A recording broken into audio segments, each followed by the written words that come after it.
السلام عليكم ورحمة الله تعالى وبركاته. مرحبا بالجميع وتحية إليكم من جديد. برنامج اليوم هو برنامج مهم موجه خاصة إلى الإخوة والأخوات الفائزين بالقرعة الأمريكية لسنة 2025. إذا هناك نقاط مهمة سوف نتطرق لها في البرنامج، ولا بأس إن استفدتم من البرنامج أن تقوموا بمشاركته مع الأصدقاء والأحبة، هذا كله لكي تعم الفائدة. ولا تنسوا أن تشتركوا في القناة. إذا إلى كل من هم مقبلون على المقابلات المتعلقة بالقرعة الأمريكية ولديهم تساؤل عن مصاريف رسوم الفيزا يوم المقابلة، نؤكد بأنني قمت بتنزيل برامج مهمة عن كل ما هو مهم متعلق بمصاريف ما بعد التوصل برسالة الموعد، من ضمن المصاريف التي وضحناها عبر القناة المتعلقة بالوثائق والترجمة، وكذلك وضحنا نقاط مهمة عن مصاريف الفحص الطبي. وأدعوكم للعودة إلى هذه البرامج لكي تستفيدوا أكثر وأكثر، وهذا طبعا عبر القناة التي هي في خدمتكم جميعا. وسوف تجدوا بأنني فعلا واضع حلقات مختلفة عن كل ما يتعلق بالقرعة العشوائية الأمريكية لسنة 2025. سلطنا الضوء على كل ما هو مطروح من طرفكم عن جميع الإجراءات المتبعة ما بعد الفوز بالقرعة الأمريكية، لكي تعرفوا ما لكم وما عليكم وما هو المطلوب منكم يوم المقابلة. لكي أنتقل بكم إلى بيت القصيد وندخل في صلب البرنامج اليوم عن التساؤل المطروح من طرفكم. المهم بالنسبة للتساؤل المهم عن ما هو المبلغ أو الرسوم التي تدفع على فيزا القرعة الأمريكية يوم المقابلة، سوف نجيب بأن المبلغ أولا يدفع داخل السفارة الأمريكية قدره $330 أمريكي. وبالنسبة لهذه الرسوم المتعلقة بالفيزا أي فيزا القرعة لا يمكن استردادها في حالة الرفض، أي في حالة رفضت التأشيرة للمعني بالمقابلة، أي لا يمكن للفائز عند رفض التأشيرة له أن يطلب من ضابط الهجرة أو من طرف السفارة الأمريكية استرداد هذه الرسوم السالف ذكرها، لأن الرفض للفيزا يوم المقابلة للمعني بالأمر هو قانوني واضح وصارم، والرسوم تدفع داخل السفارة الأمريكية. ففي حالة منحت التأشيرة للمعني بالمقابلة هذا بالطبع لصالح الفائز، وإن رفضت له الفيزا فقد ضاع منه المبلغ المدفوع كرسوم على الفيزا.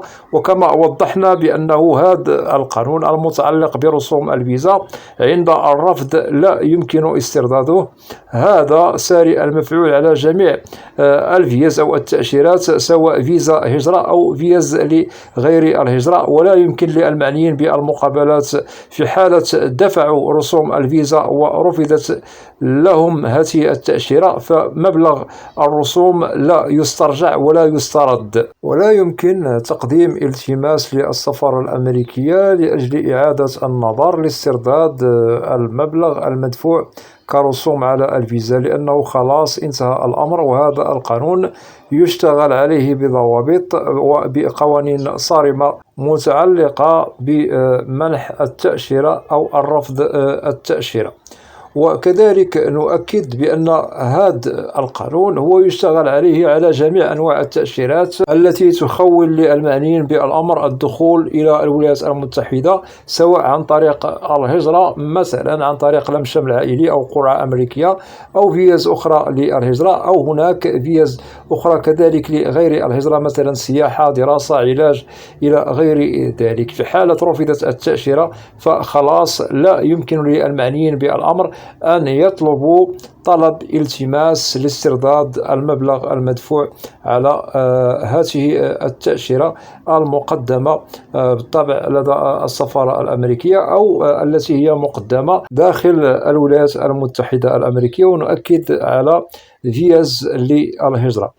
كذلك نؤكد على نقاط مهمة بالنسبة للمبلغ المذكور لكم كرسوم على فيزا القرعة الأمريكية ممكن دفع المبلغ على حسب عملة بلدكم، أي أنه 330 دولار أمريكي نحسبها ونقيسها بالعملة التابعة لبلدكم الأم لكي تؤدوا المبلغ داخل السفارة وأنتم لديكم فكرة استباقية عن المبلغ المطلوب منكم كرسوم على فيزا القرعة الأمريكية يوم المقابلة بالسفارة الأمريكية.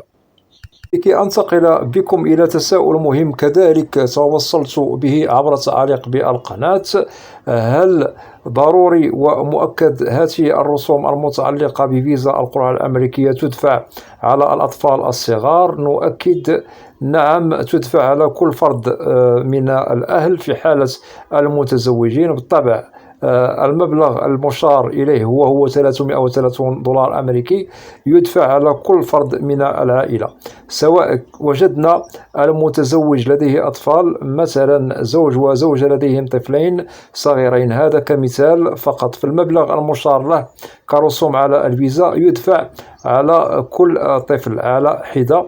الطفل الأول يدفع عليه 330 دولار أمريكي، والطفل الثاني تدفع عليه 330 دولار أمريكي، وهم غير مستثنات من دفع الرسوم عليهم.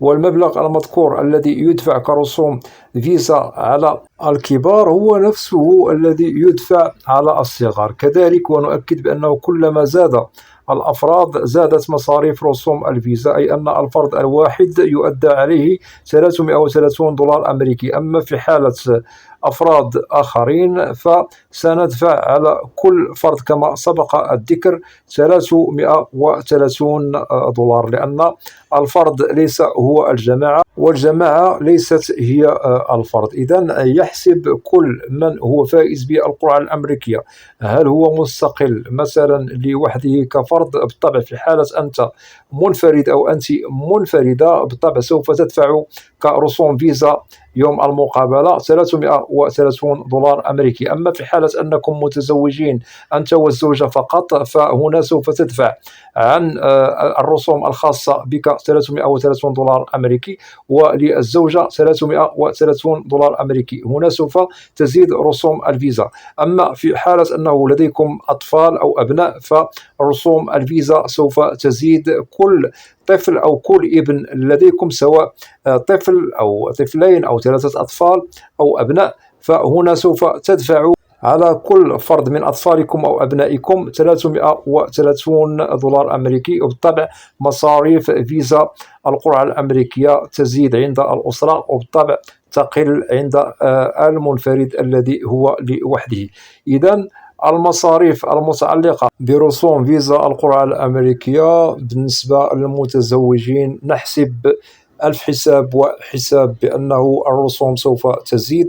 أما في حالة أنك منفرد بالطبع سوف تدفع على رسوم الفيزا الخاصة بك 330 دولار أمريكي. ونؤكد على الإخوة والأخوات الذين هم متزوجين ولديهم أطفال صغار حديثو الولادة بالطبع سوف تدفع عليه 330 دولار أمريكي رغم أنه حديث الولادة. أتمنى أن تكون هذه النقاط واضحة، لأنني استقبلت العديد من الأسئلة المتعلقة ببعض الإخوة الذين هم متزوجون فائزون بالقرعة الأمريكية سنة 2025 وبالطبع لديهم أطفال صغار حديثو الولادة، وهناك من لديهم أطفال أعمارهم منهم من تقل على 5 سنوات ومنهم من أعمارهم تفوق 5 سنوات إلى غير ذلك. وأكدنا عليهم بأنه التأشيرة المتعلقة بهذا الطفل أو الابن